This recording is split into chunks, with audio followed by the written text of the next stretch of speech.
बिस्मिल्लाहिर्रहमानिर्रहीम। अस्सलाम वालेकुम क्लास। आज हम जो टॉपिक डिस्कस करेंगे that is hydro oxides. S block elements हम डिस्कस कर रहे हैं और उसमें हमने डिफरेंट कंपाउंड्स स्टडी किए हैं अल्कली और अल्कलाइन अर्थ मेटल्स के। तो आज जो कंपाउंड हम स्टडी करेंगे दैट इज हाइड्रो ऑक्साइड। लेकिन हाइड्रो ऑक्साइड स्टार्ट करने से पहले प्रीवियस लेक्चर का एक रीकैप मैं यहाँ पे लूंगी। ऑक्साइड्स हमने पढ़ा था लास्ट टाइम और हमने देखे थे कि अल्कली और अल्कलाइन अर्थ मेटल ऑक्साइड्स की क्या प्रॉपर्टीज होती हैं। वहां पे एक क्वेश्चन उस टॉपिक से रिलेटेड रह गया था हमारा, that is beryllium oxide is amphoteric in nature. Now amphoteric का क्या मतलब होता है? दोहरा रवैया।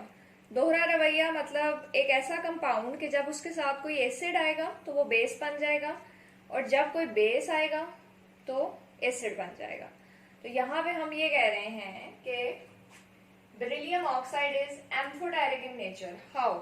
अगर ये क्वेश्चन आपको आता है तो आपने यहाँ पे क्या करना है, you have to give the two chemical reactions related to beryllium oxide. आपने बेरिलियम ऑक्साइड का रिएक्शन देना है सल्फ्यूरिक एसिड के साथ विच इज एन एसिड, और बेरिलियम ऑक्साइड का रिएक्शन आपने देना है NaOH के साथ which is a base.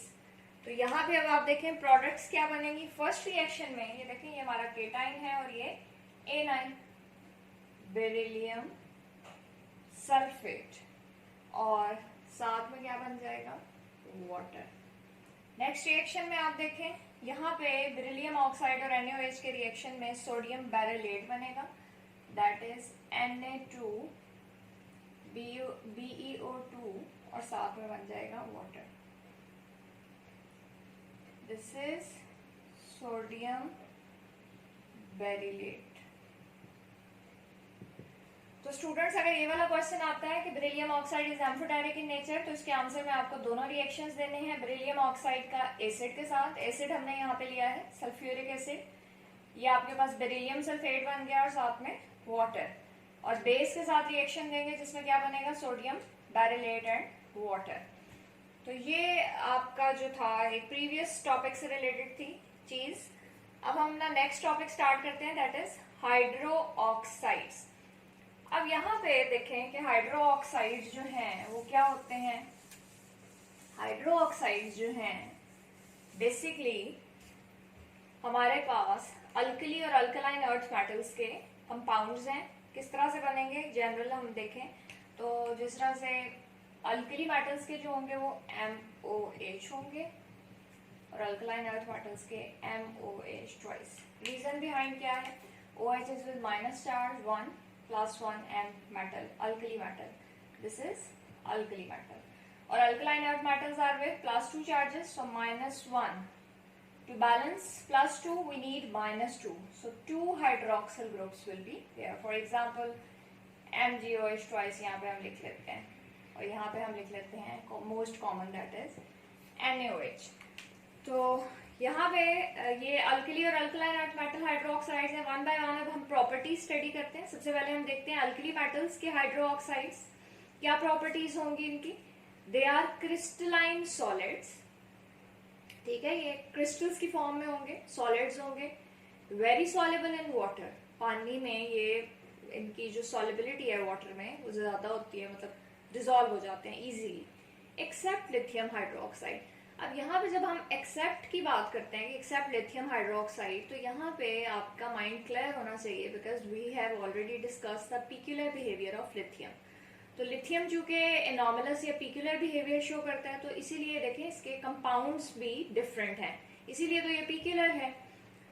Which is slightly soluble, यानी बाकी अल्कली मेटल हाइड्रोक्साइड जो है उनकी सॉलेबिलिटी काफी अच्छी है, लेकिन लिथियम हाइड्रोक्साइड जो है वो स्लाइटली यानी मामूली हल हो जाता है।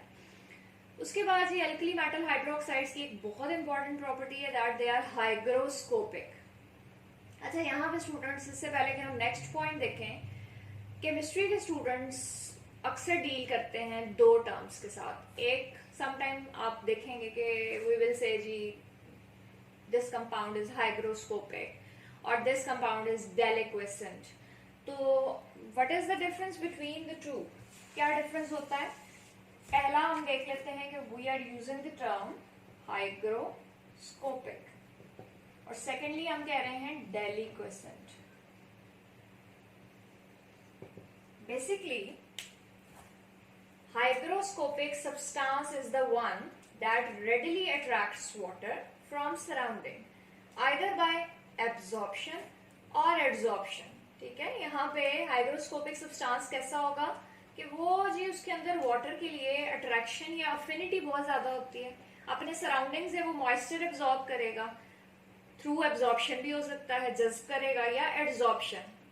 ये दोनों फिनोमेना डिफरेंट हैं। तो एड्सॉर्प्शन बेसिकली क्या होती है, सरफेस पे मॉलिक्यूल्स की एक्यूमुलेशन होती है। एग्जाम्पल हमने यहाँ पे कोट की है कैल्शियम क्लोराइड की, it is so hygroscopic that it eventually dissolves in water, it absorbs. अब कैल्शियम क्लोराइड जो है उसकी हाइग्रोस्कोपिक बिहेवियर इतना ज्यादा है कि वो जो वाटर उसने एब्जॉर्ब किया है आहिस्ता आहिस्ता वो उसी में डिसॉल्व होना शुरू हो जाता है। अब जब वो डिसॉल्व हो जाएगा तो उस प्रॉपर्टी को हम क्या बोलेंगे कि वो डेलिक्वेसेंट भी है।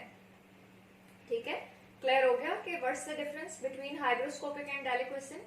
हाइग्रोस्कोपिक सब्सटेंसेस जो हैं वो अपने एटमॉस्फेयर से क्या करते हैं, वाटर एब्जॉर्ब कर लेते हैं, और अगर वाटर जो उन्होंने एब्जॉर्ब किया है उसके अंदर वो सोल्यूशन बनाना शुरू कर दें, यानी डिसॉल्व होना शुरू हो जाए, तो उस प्रॉपर्टी को हम कहते हैं कि दे आर डेलिक्वेसेंट। तो यहाँ पे स्टूडेंट्स देख लें आपके अल्कली मेटल्स के जो हाइड्रोक्साइड्स हैं दे आर हाइग्रोस्कोपिक।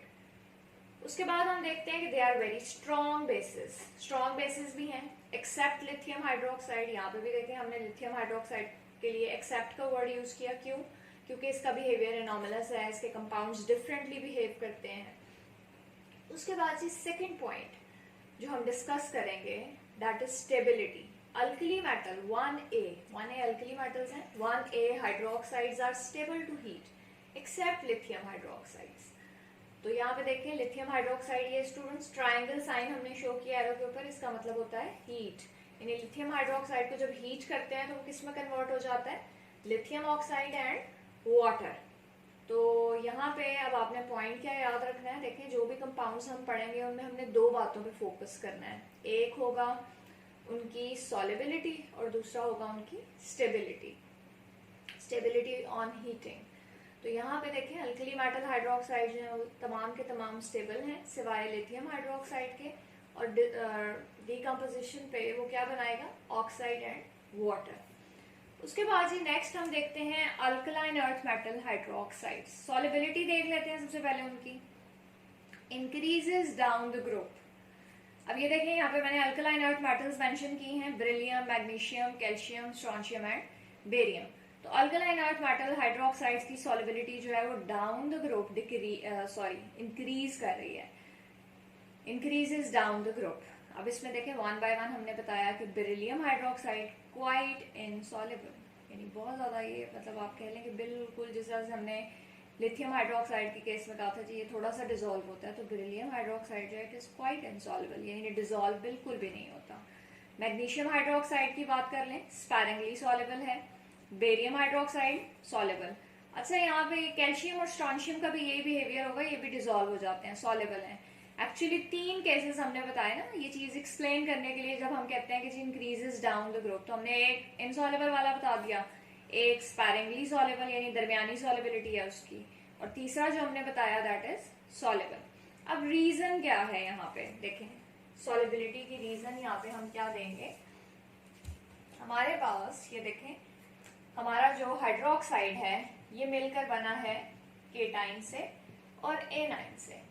केटाइन क्या है यहाँ पे, लाइक बेरिलियम हो सकता है, मैग्नीशियम हो सकता है, उसके बाद हम देख लेते हैं कैल्शियम हो सकता है, आयन, स्ट्रोंशियम हो सकता है and as well as barium, जबकि इन सबके साथ एनाइन है हमारा हाइड्रोक्सिलाइन। अच्छा जी, अब यहाँ पे हम कह रहे हैं रीजन में हमने लिखा, ये क्वेश्चन भी आ सकता है आपको कि why the solubility of alkaline earth metal hydroxides increases down the group. तो रीजन में जस्ट आपने एक लाइन देनी है, that is increase in solubility is due to low lattice energies which in turn is due to high ionic size. अब lattice energy क्या है, देखिए जब ये बॉन्ड बनेंगे ना इनके दरमियान, यहाँ पे क्या बन जाएगा, बेरिलियम हाइड्रोक्साइड, मैग्नीशियम हाइड्रोक्साइड और कैल्शियम, स्ट्रोंशियम और बेरियम। अब ये जो कंपाउंड यहाँ पे बनेंगे वाटर में डिसॉल्व होने के लिए क्या जरूरी है, सबसे पहले तो ये है जब हम डिसोल्यूशन का प्रोसेस स्टडी करते हैं, डिसोल्यूशन, तो डिसोल्यूशन में क्या होता है, डिसोल्यूशन में बेसिकली डिसॉल्व होता है कोई भी कंपाउंड। तो डिसोल्यूशन के प्रोसेस में सबसे पहली चीज जो है that is separation of cation and A9, यानी लैटिस एनर्जी इन्वॉल्व होती है। इन केटाइंस और एनाइंस को अलग अलग करना है, यानी तोड़ना है इनके दरमियान फोर्स ऑफ अट्रैक्शन को। तो जिस कंपाउंड में ये फोर्स ऑफ अट्रैक्शन ज्यादा होगी उसको तोड़ना मुश्किल होगा, जिसमें वीक होगी उसको तोड़ना आसान होगा। अब यहाँ पे देखें कि हाइड्रोक्साइड आयन एक छोटा एनाइन है, जबकि down the group ionic sizes क्या हो रहे हैं, इंक्रीज कर रहे हैं। तो इवेंचुअली बॉन्ड जो है सबसे ज्यादा स्ट्रॉन्ग कहाँ पे बनेगा, टॉप मेंबर में, जो कि छोटा केटाइन और छोटा एनाइन होगा। जैसे जैसे हम नीचे की तरफ जा रहे हैं डाउन द ग्रुप, तो बॉन्ड स्ट्रेंथ जो है वो कम होती जाएगी, डिसोल्यूशन का प्रोसेस जो है वो इजी होता जाएगा। तो इन सिंपल वर्ड हम क्या कह सकते हैं कि ये क्यों ज्यादा सॉल्युबिलिटी शो करते हैं down the group, low lattice energies की वजह से। वो क्यों है low lattice energy, high ionic sizes की वजह से। ये देख लें डाउन द ग्रुप साइजेस बड़े होते जा रहे हैं। उसके बाद स्टूडेंट्स हम आते हैं नेक्स्ट पॉइंट की तरफ। नेक्स्ट पॉइंट हमारा क्या है, दैट इज स्टेबिलिटी। स्टेबिलिटी अब कैसी है इनकी, दे डीकम्पोज ऑन हीटिंग। जब हम इन्हें हीट करते हैं तो डीकम्पोज हो जाते हैं। जिस तरह से ये देखें MgOH ट्वाइस है, इसको हीट करवाया तो ये किस में कन्वर्ट हो गया, MgO plus water. Calcium hydroxide को हीट करवाएंगे, किस में कन्वर्ट हो जाएगा, CaO प्लस वाटर। तो ये बेसिकली क्या है, डीकम्पोज कर जाते हैं हीटिंग पे, ठीक है। अच्छा जी, अब एक और इम्पॉर्टेंट पॉइंट है यहाँ पे, नेक्स्ट देखें कि कैल्शियम हाइड्रोक्साइड को हम क्या बोलते हैं जी, लाइम वाटर। लाइम वाटर कहाँ पे यूज होता है, as a test for CO2। यानी लेट्स से मैं आपको दे देती हूँ कोई भी सोल्यूशन, और उस सोल्यूशन को मैं आपको कहती हूँ जी मुझे आप यहाँ पे बताएं कि इसके अंदर कौन सा एनाइन मौजूद है, कौन सा केटाइन मौजूद है, मतलब कोई सॉल्ट सोल्यूशन आपको दे दिया जाता है। तो वहां पे क्या होगा कि अगर तो यहाँ पे कोई कार्बोनेट हुआ, लेट्स से हमने सोडियम कार्बोनेट का सोल्यूशन बनाया है, इसके अंदर एनाइन है कार्बोनेट, तो वहां पे क्या होगा जी, लाइम वाटर अगर हम ऐड करेंगे दैट इज CaOH ट्वाइस, तो क्या बन जाएगा वहां पे, लाइम वाटर डालने पे फौरन यहाँ पे क्या बन जाएंगे, वाइट PPT। और वो वाइट PPT एक्चुअली किस चीज के होंगे, CaCO3 के, ठीक है स्टूडेंट्स। कि ये basically as a test use होता है for carbon dioxide. Carbon dioxide मतलब यहाँ पे कार्बोनेट्स की हम बात कर रहे हैं कि जिस तरह से हम सॉल्ट एनालिसिस करेंगे, आप सेकेंड ईयर में आपका जो प्रैक्टिकल है उसमें सॉल्ट एनालिसिस करेंगे, तो वहाँ पे सॉल्ट्स में केटाइन और एनाइंस की डिटेक्शन के लिए कुछ पर्टिकुलर टेस्ट्स होते हैं। तो वहाँ पे जो एक पर्टिकुलर टेस्ट आ जाता है कार्बोनेट के लिए, that is with lime water. कि जैसे ही लाइम वाटर डालते हैं तो क्या होता है वहाँ पे वो मिल्की हो जाता है। मिल्की होने का मतलब है कि वहाँ पे वाइट PPT बन रहे हैं CaCO3 के, और अगर ज्यादा पास करेंगे तो फिर वहाँ पे क्या होता है, वो वाइटनेस जो है वो डिसअपियर हो जाती है, वाइट PPT डिसअपियर हो जाते हैं क्योंकि कैल्शियम बाइकार्बोनेट बन जाता है वहाँ पे।